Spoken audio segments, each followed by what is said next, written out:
चलो कहानी कहते हैं। कहानी ऐसी जिसमें अजब गजब तमाशे हों, खाने को कभी रवली हो, कभी बताशे हों।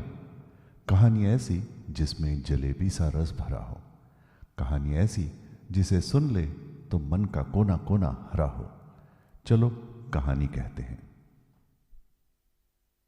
नमस्ते, मेरा नाम सरस्वती कुमारी है। मेरा केंद्र का नाम लालगंज मुसहरी टोला है। मैं आप सबको एक कहानी सुनाने जा रही हूँ। 3 मछलियाँ। एक नदी में 3 मछलियाँ रहती थी। वे तीनों बहुत पक्की मित्र थी।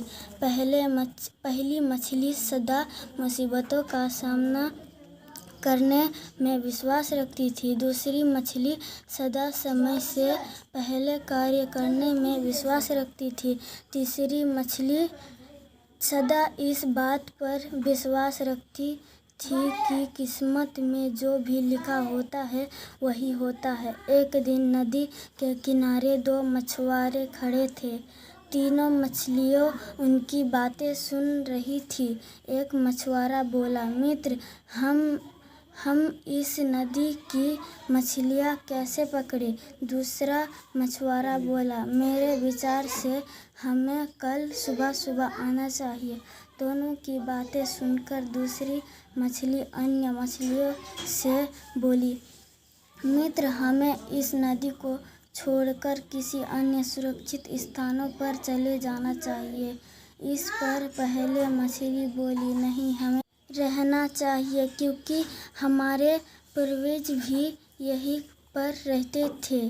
तीसरे मछली भी पहले मछली की बातों से सहमत थी। इस पर दूसरी मछली बोली, मैं भी यह बात जानती हूँ, परंतु अपनी जीवन रक्षा के लिए हमें यह नदी छोड़नी ही पड़ेगी। मैं अन्य मछलियों को भी यही सूचना देती हूँ। शाम तक पहली व तीसरे मछली ने नदी को नहीं छोड़ा, परंतु दूसरी मछली अन्य मछलियों के साथ वहाँ से चली गई। अगली सुबह पहली व तीसरे मछली मछुआरे द्वारा फेंक हुए जाल में फंसे